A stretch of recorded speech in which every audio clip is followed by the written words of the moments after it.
This hour, we're getting a better look at how students scored on TCAP. The Tennessee Department of Education just releasing the scores about 3 hours ago. In 68 districts, more than 38% of students scored met expectations or exceeded expectations. In 19 districts, more than 50% of students passed. 132 districts increased proficiency rates from the 2021-2022 school year to the 2022-2023 school year. 107 raised rates from 2019. For Memphis Shelby County schools, the number of students who met or exceeded expectations in English language arts rose from 21.4% in 2022 to 22.1% in 2023. Brittani Moncrease spoke with professional educators and the former assistant commissioner of the state's Department of Education. Brittani, what did they say about how these tests measure skills?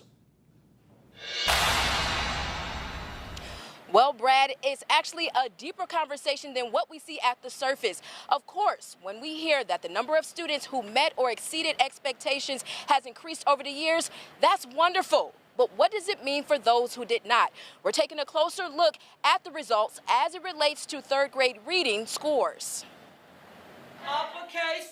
Improvement is key. 70% of Memphis Shelby County Schools' third graders failed the reading portion of the TCAP.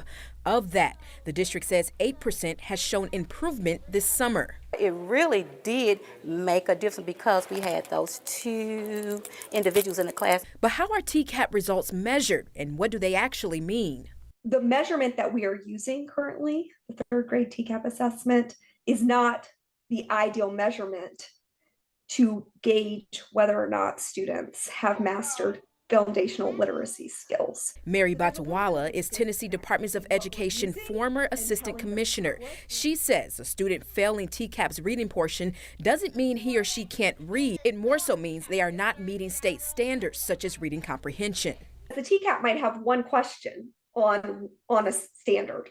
That doesn't give you a lot of insight into whether a student has truly mastered that standard or not. But if we're going to say to parents, your child can't read, we want to make sure we're using a measure that is measuring reading and not some of these higher level skills. Go in paragraph 3. Which Batawala says teachers struggle with because of time.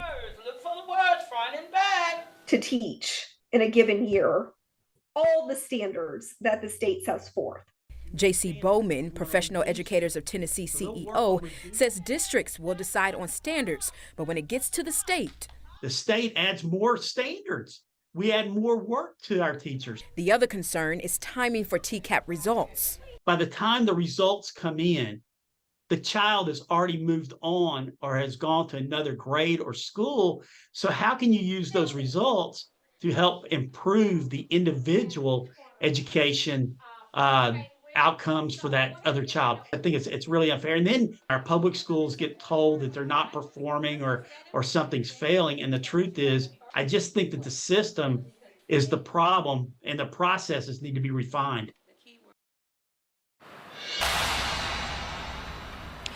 Now, we did reach out to Tennessee Department of Education. They told us that they would not do an interview, but would answer our written questions. We have not heard back from them yet.